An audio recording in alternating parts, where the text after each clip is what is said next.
Okay, it's Thursday, January 19th, and water continues to plague us.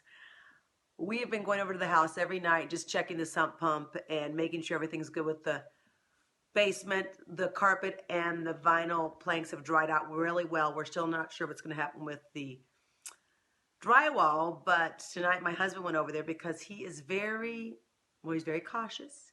He's very particular. And he wants to make sure everything's going right. So he's been checking it every night. Like I said, I've been going over there. We go over there early, then we go over there later. And when he went over tonight, the sump pump was burned out.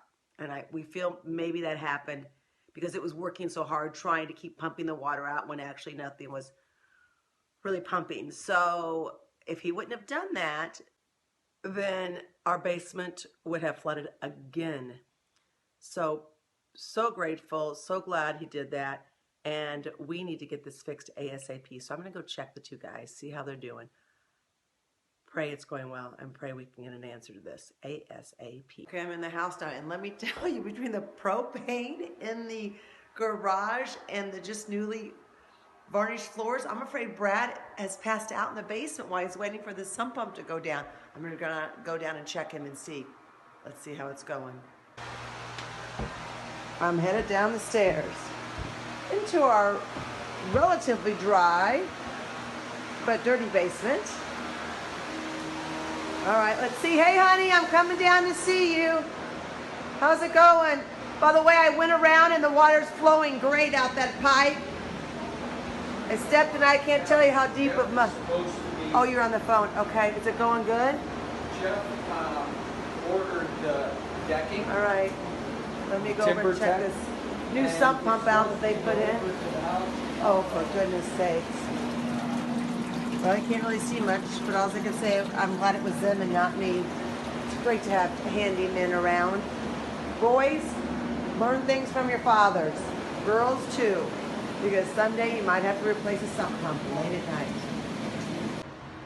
Okay, it's 10 o'clock and we're leaving the house. We've sucked up some more water that were in the corners there behind me. And hopefully we've slowed the water from coming in, and hopefully when we come here tomorrow it will all be good. Pray that we don't blow a fuse tonight, because we need to keep all these lights on so the mold doesn't grow. Say a prayer, folks, say a prayer. We hope and pray this will be the last video about water. We survived the night, no more moisture got in, and we're looking good. New sump pump is working. There's the man of the hour along with Steve. We are in the basement. It's Tuesday morning, January 25th, and Mark from Perfection Cleaning is here talking to us about restoration of the basement. So there's some really good news that goes with this. This new core flooring, vinyl flooring, is 100% waterproof. It's supposed to be, with a cork backing. So mold cannot grow because there's nothing for mold to grab onto and adhere to. The same with our carpet tiles that are rubber backing. So we really don't have a concern of mold. He said there's two options. We could tear everything up, clean the concrete, and put everything back down. Very, very, very time consuming. The vinyl floor has to go back like a puzzle, exactly as it is, so everything has to be labeled. However, the vinyl floor is saying about 13 to 15 is the range when they put the moisture down. And when you put flooring on concrete, it's normally 10 to 12 because there's always moisture on concrete. So he says we're looking pretty good. When he looks at the baseboards and the drywall, praise God, there's no moisture. And he said the one good sign is we've had water in our house before from a nail hole going in the trim and going up through a pipe.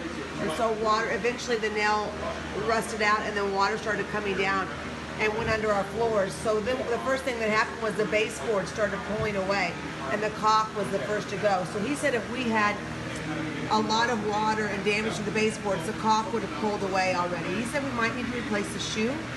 But the great thing about when you don't have a pad on under your floor, it's nothing to absorb the water and then to go on up into the wall. So this is some really good news. So we're probably just going to clean it with the microband and go from there. I'll keep you posted, but Mark has given us some really good news. Mark worked on our house before when we had water in our house at Buena Vista. So we trust him. They've done a good job, and it's perfection.